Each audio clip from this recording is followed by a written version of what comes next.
I first started off in doing my Gashka Award, which is the President's Award.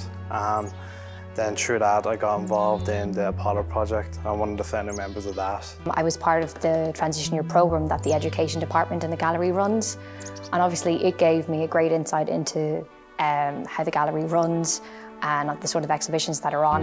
And then kind of from there I just kind of kept showing up to stuff. I got involved in the Apollo project as part of a college assignment. I was covering a Out in the Past event here in the gallery.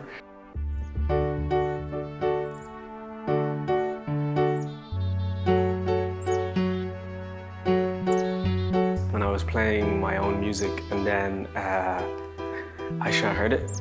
And she came up to me, she was like, "Oh, who's that?" And I was like, it was me. She was like, "Wow, that's really amazing." And then she told me that she had been working with the Apollo project for the last year, and if I would be down to do music for it. The entire process and how Born Art kind of came together was a roller coaster ride of us all being in lockdown and just trying to have this big creative outlet. And it really did it really meant a lot to us to be able to meet up every week and just bounce ideas off each other. And the gallery was always like, go big and we'll figure it out from there. Working with other members of the Apollo project was amazing, because we're all at different stages. I was completely new, so others were more advanced. We all brought something different to the table. It really was a collaborative process. We really were a team, but I was really amazed by the amount of creative freedom that the National Gallery gave us. We got to choose what kind of themes we wanted to discuss, what we kind of wanted the paintings to be called. We were able to question some of the titles on some of the works, which I really thought was amazing. I mean, it felt great to be taken seriously and to have our voices heard in the gallery. It's been fantastic to be able to integrate the young people within the whole gallery. So it's not just been working with the Education Department, it's been working with curatorial, with Dr. Aoife Brady, the curatorial liaison, who's been amazing throughout, with the Exhibitions Department, with the Library and Archives. Everyone has been really, really supportive and really helpful, and I think it's done a lot for bringing in the voices of young people throughout the gallery. All the paintings we chose are from the Milltown collection, which were collected by the first Earl of Milltown, Joseph Leeson, who built Russborough House. So obviously these paintings have had a very interesting life from the moment they were collected on the Grand Tour by the Leesons to their long history in Russborough House, and now in the fact that they are owned and are hung on the wall in the National Gallery. When I seen the Leeson painting, the first thing I thought was luxury. So when I think of luxury music-wise, organs, so I just went straight in with the organ. And then the Saints and Sinners, I done research on that myself when I read the story about Magdalene.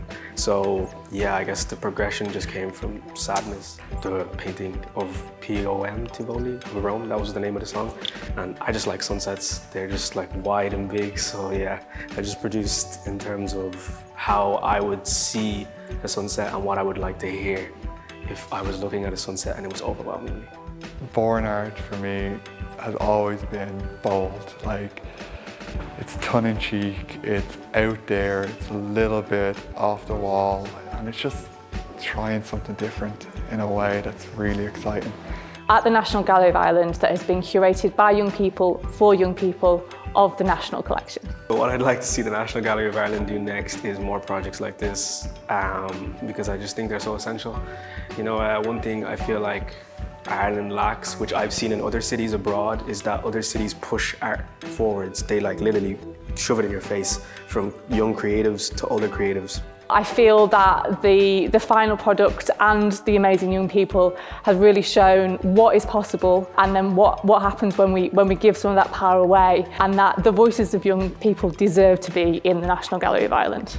That I feel like institutions like the gallery, or even subjects like art history and history, can feel quite inaccessible to young people. We talked a lot during the process about threshold fear and the idea that getting people in the door is nearly the hardest part. I think this exhibition is important. Hopefully it can act as that kind of way in for people. Well, I think it's important for young people to come into the gallery because it will give them a new kind of safe space, and it will get them more involved, to be more social, because I know the pandemic has hit hard to those young people. There's actually so much here that you can bring into your everyday lives, and I think that's wonderful. Just want to say thank you to the young curators. A lot of people behind the scenes, especially Jessica Supple, the Apollo Fellow, who's been such an integral part of this whole Apollo project. We're all just really proud of you. And honestly, we could not have asked for a better team.